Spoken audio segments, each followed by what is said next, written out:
Sir నమస్కారం sir.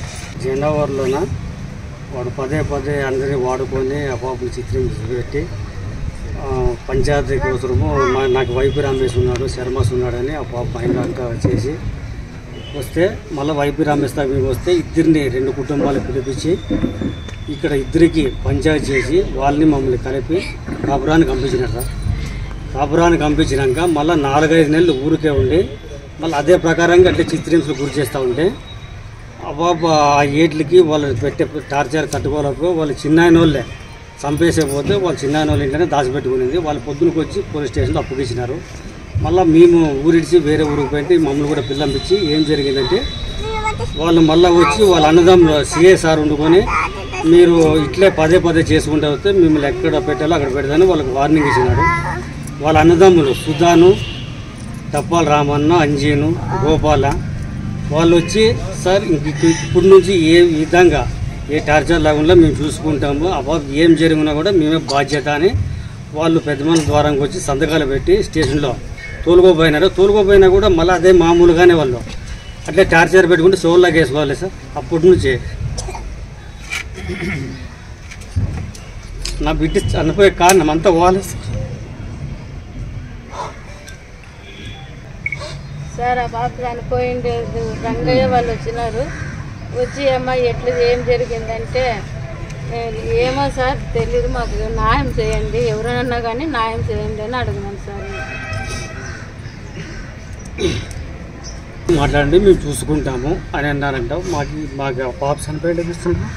బయటకు వచ్చి మేము ఇక్కడ పోలేదు సార్. మేము వచ్చి శివరాజకీయాలు చేస్తుంటారు.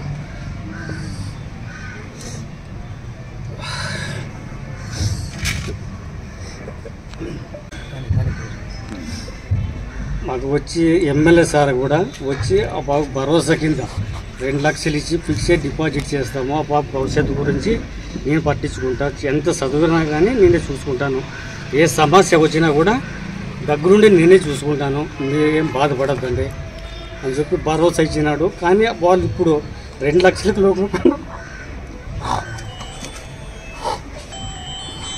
2 లక్షలకు లొంగిపోయినారు. అన్ని వాళ్ళు పదే పదే ఉన్నారు సార్.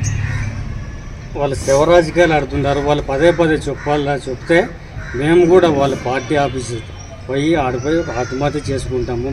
మా సేవలతో కూడా వాళ్ళు శివరాజకీయం చేసుకుంటారు. మాతో పదే పదే వాళ్ళ నాయకులు వాళ్ళు వచ్చి వైసీపీ వాళ్ళు వచ్చి మమ్మల్ని ఇట్లే టార్చర్ చేస్తుంటారు. వాళ్ళ నాయకులు వచ్చి లొంగిపోయినారు, చేతులు పూన్నారు. వాళ్ళు వచ్చి పదే పదే వాళ్ళు ఇదే మాట చెప్తే వాళ్ళ పార్టీ ఆఫీసు ముందరగా పోయి మేము కూడా ఆత్మహత్య చేసుకుని మా సేవలతో కూడా రాజకీయం చేసుకుంటారు. వాళ్ళు మీరేం చెప్పాలనుకున్నారు? మీ పాప శివరాజకీయం రాజకీయం చేస్తున్నారు కదా, అవును సార్. వాళ్ళకి మీరేం చెప్పాలనుకున్నారు మీడియా పరంగా? ఇవన్నీ వాడొద్దండి సార్. మీరు మా పాపకి న్యాయం జరగాల, వాళ్ళకి శిక్ష పడాల.